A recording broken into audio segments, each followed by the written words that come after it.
Lead is absorbed and can stay in our body for more than 30 years. These rules will protect workers across Europe from getting cancer. Об опасности свинца для здоровья человека известно уже давно, но хотя мы перестали использовать его в трубах и бензине, этот металл по-прежнему широко распространен и играет ключевую роль в некоторых отраслях. So in this episode, we've come to Belgium to look at the latest efforts at EU level to protect workers from harmful substances, including lead. What will new restrictions mean for public health? Why have they been updated? And do they go far enough? Welcome to Real Economy.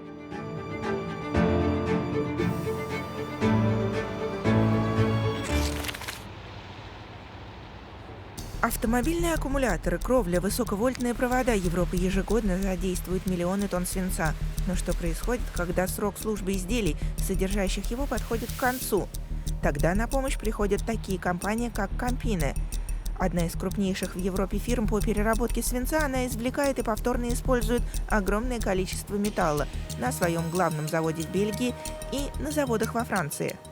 We are recycling about 90 to 95,000 tons of lead-containing scraps. Most of it are car batteries. In fact, we recycle in this plant here about 10,000 car batteries a day. And why is it important that places like this exist?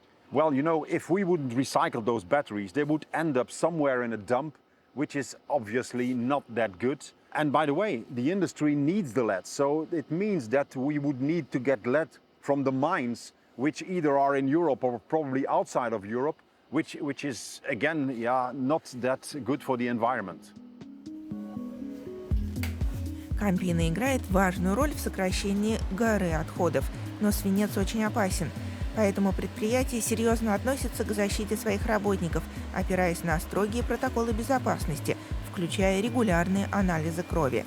Предельные нормы воздействия свинца в компании значительно ниже действующих стандартов ЕС. Новые правила заставят ее пойти еще дальше.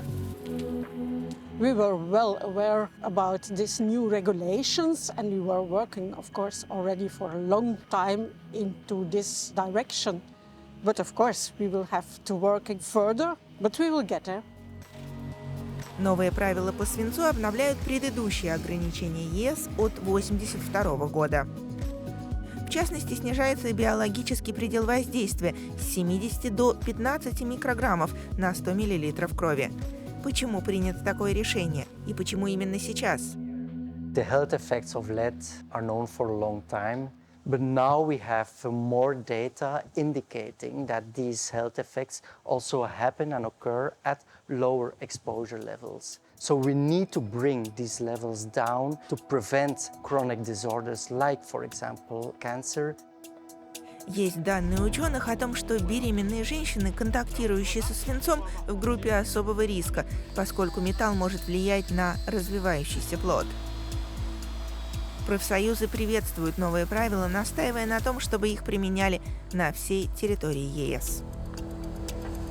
Our experience is that it is a large diversity as to how these rules are effectively enforced at workplaces. And of course, that's where guidelines come in. It's where the role and the function of trade union reps, labor inspectorates, and so on comes into play. But it is a challenge to ensure that these rules are applied equally throughout Europe. Наряду со свинцом Европа впервые ввела ограничения на воздействие класса химикатов, называемых диизоцианатами. Применяемые в полимерах, например, в ветряных турбинах, они могут вызывать респираторные заболевания, вплоть до астмы. Теперь, чтобы защитить работников зеленых отраслей, новый максимальный предел воздействия будет установлен на уровне 6 мг на кубический метр при 8-часовом рабочем дне. In a moment, I'll speak to the MEP that helped to deliver Europe's new chemical limits. But before all that, here's our crash course. Скоро в Европе вступят в силу более строгие ограничения на воздействие вредных веществ, таких как свинец. По оценкам, сегодня около 100 тысяч человек подвергаются воздействию этого металла на рабочих местах. Свинец очень токсичен и может вызывать, в частности, рак, а также повреждать нервную систему, влиять на фертильность, почки, сердце и кровь. Ежегодно в Европе фиксируют около 300 случаев ухудшения здоровья из-за воздействия свинца. Новые правила призваны надежнее защитить работников, доведя предельную норму до менее чем четверти от нынешнего уровня. ЕС также впервые устанавливает ограничения на диизоцианаты. Широко распространенные в промышленности, эти химикаты могут вызывать раздражение дыхательных путей и астму. В настоящее время считается, что свыше 4 миллионов работников в странах блока подвергаются воздействию этой группы веществ. Nikolai Willemsen, thank you for speaking to Euronews. How significant are these new limits for the protection of workers?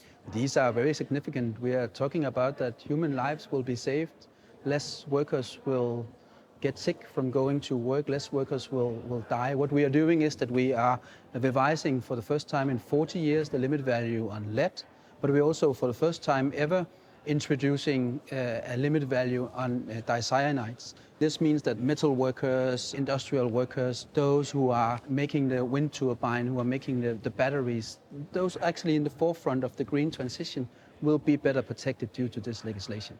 Are the limits low enough? Not if you ask me, and not if you ask the majority here in the Parliament. But these are still significant improvements for workers. And I think it's also something that is a huge victory for me in these negotiations is that we managed to have a review clause. So within 5 years we'll have a review, meaning that we will not have to wait another 40 years for better improvement. Do you think you will be revising these rules pretty quickly then?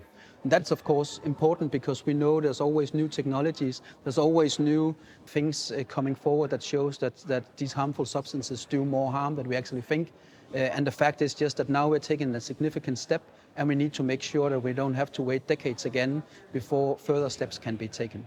How confident are you that these new limits will be enforced across the European Union? What we're speaking about here is hard law. So we're talking about union law that employers will need to respect. And if they do not respect that, then the authorities will have to make sure they face the consequences. Isn't it the case, no matter what you do, more and more workers could be exposed to these substances because of the green transition? Yes, more workers will be exposed to these dangerous substances due to the green transition. And that is why it is so crucial that we make sure that the workers are better protected, that those who do the green transition, the workers doing it underground, do not lose their life or get sick due to their work. Перемены не за горами. После вступления директивы в силу государства-члены Евросоюза должны в течение 2 лет перенести ее в национальное законодательство.